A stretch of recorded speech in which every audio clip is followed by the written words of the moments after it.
Hello दोस्तों, कैसे हैं आप सब। उम्मीद है कि आप सब ठीक होंगे। आज हम एक बहुत ही ज़बरदस्त टॉपिक पे बात करने वाले हैं। आज हम बात करने वाले हैं कि हमें कैसे नोट्स बनानी चाहिए कि हम बाद में उससे आसानी से रिवीजन कर पाएँ, कैसे हम परफेक्ट नोट्स बनाएं। आज की वीडियो बेसिकली 2 पार्ट्स में डिवाइडेड है। पहले पार्ट में हम बात करेंगे कि क्या नोट बनाना इम्पॉर्टेंट है या फिर इससे हमारा टाइम वेस्ट होता है, और दूसरे पार्ट में हम बात करेंगे कि हम कैसे परफेक्ट नोट्स बना सकते हैं। हेलो दोस्तों, मेरा नाम है फातिमा जाफरी, नाम तो सुना होगा, और आप देख रहे हैं smart study with Fatima Jafri. So let's the video begin. Title: the art of note crafting.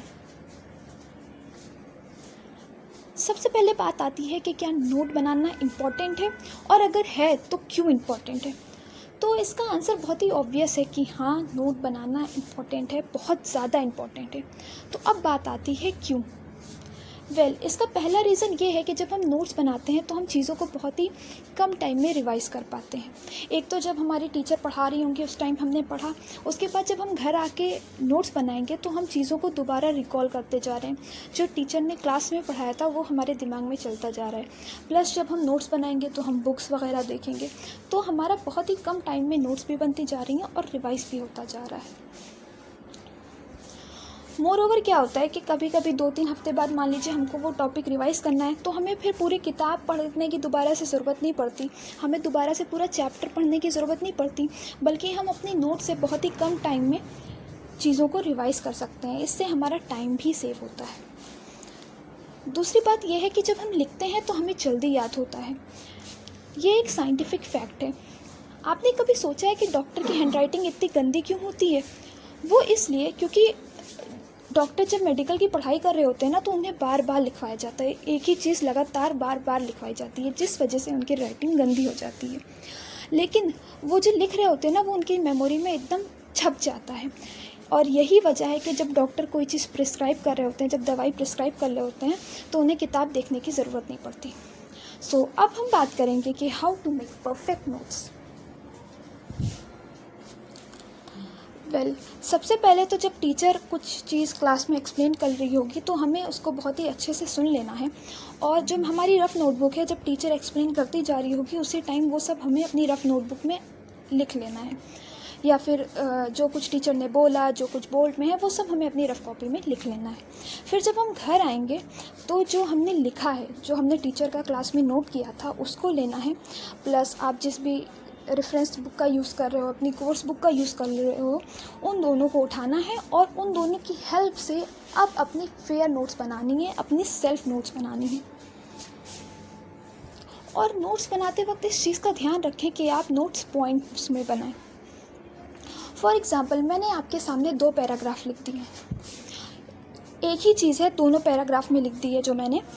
अब आप अगर लेफ़्ट साइड देखेंगे तो आपको पूरा पैराग्राफ पढ़ना पड़ेगा। एक तो वो बहुत दिखने में लेंदी लग रहा है, आपका टाइम बहुत लगा होगा इतना लिखने में। दूसरी बात, आपको पूरा पैराग्राफ पढ़ना पड़ेगा। लेकिन वहीं जब आप राइट साइड देखेंगे तो आप देखेंगे कि हमने चीज़ों को पॉइंट्स में बहुत ही ब्यूटीफुल तरीके से लिखा है और सिंबल्स का यूज़ किया है, ABC का यूज़ किया है। तो इससे क्या हो रहा है कि हम उन सिंबल्स को देख के एक नज़र मार के पता कर लेंगे कि हाँ, इस पैराग्राफ में क्या लिखा है, हमें इसमें क्या बताया जा रहा है। तो बहुत ही आसानी से हम ऐसे रिवाइज़ कर सकते हैं। नेक्स्ट बात जो आती है कि हमें सिंपल इंग्लिश का यूज़ करना है नोट्स बनाते वक्त। कई बार क्या होता है ना, हम किसी किताब से, कभी इंटरनेट से देख के बहुत ही टफ़ वर्ड्स का यूज़ कर लेते हैं, जिस वजह से बाद में हमें रिवाइज़ करने में बहुत प्रॉब्लम होती है। इसलिए हमें हमेशा सिंपल इंग्लिश का यूज़ करना चाहिए अपनी नोट्स बनाते वक्त। हमें फ्लो चार्ट, डायग्राम्स या एरो का भी यूज़ करना चाहिए। इससे एक तो हमारी रिप्रेजेंटेशन अच्छी होती है, दूसरा ये कि हम चीज़ों को विजुअलाइज़ कर पाते हैं, और जब हम विजुअलाइज़ कर पाते हैं तो हम चीज़ों को अच्छी तरीके से समझ पाते हैं। अब बात ये आती है कि क्या हमें कलर पेन का यूज़ करना चाहिए। देखो, अगर हम 10-11 पेन लेके बैठ जाएंगे और फिर उससे नोट्स बनाएंगे तो एक तो हमारा टाइम बहुत बर्बाद होगा, ये पेन उठाओ, फिर वो पेन उठाओ, ये इससे करना है, वो उससे करना है, और दूसरा ये कि मनी भी वेस्ट होगी। लेकिन अगर हम सिर्फ एक ही पेन लेते हैं और एक पेन को लेकर शुरू हो जाते हैं तो फिर हमारी नोट्स जो है वो बहुत ही हौच पौच हो जाएंगी, समझ में नहीं आ रहा होगा कौन सी चीज़ कहाँ से शुरू है और कहाँ पर ख़त्म है। इसीलिए हमें नोट्स बनाते वक्त 2 पेन का यूज़ करना चाहिए। मोस्ट कॉमनली ब्लैक और ब्लू ही पेन का यूज़ होता है। तो एक पेन से हम हेडिंग डाल लेंगे और एक पेन से जो कंटेंट है हमारी नोट्स का, एक पेन से हम उस कंटेंट को लिख लेंगे। आप कोई और भी कलर यूज़ कर सकते हो, लेकिन क्योंकि ये 2 ब्लैक और ब्लू कलर बहुत कॉमन है तो इसलिए मैंने ये 2 कलर का एग्जाम्पल लिया है। इससे एक तो हमारा टाइम सेव होगा, दूसरी बात हमारी नोट्स भी बहुत ही अच्छी लगेंगी, प्यारी लगेंगी। नेक्स्ट बात यह है कि हमें स्टिकी नोट का यूज़ करना चाहिए।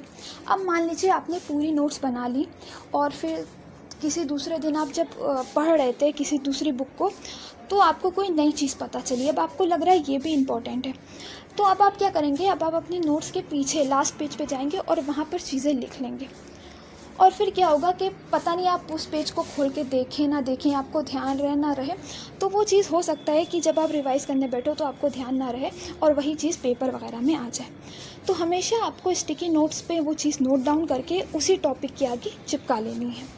अगर स्टिकी नोट का यूज़ नहीं कर सकते तो ऊपर जो ब्लैंक स्पेस दिया होता है पेजेस के ऊपर, आप उसका यूज़ कर सकते हैं। सो आई होप आपको हमारी वीडियो अच्छी लगी होगी। अगर अच्छी लगी तो हमारी वीडियो को लाइक, चैनल को सब्सक्राइब करें, अपने दोस्तों के साथ शेयर करें और अपने सजेशंस हमें कमेंट के थ्रू लिख के ज़रूर सेंड करें। Thanks for watching.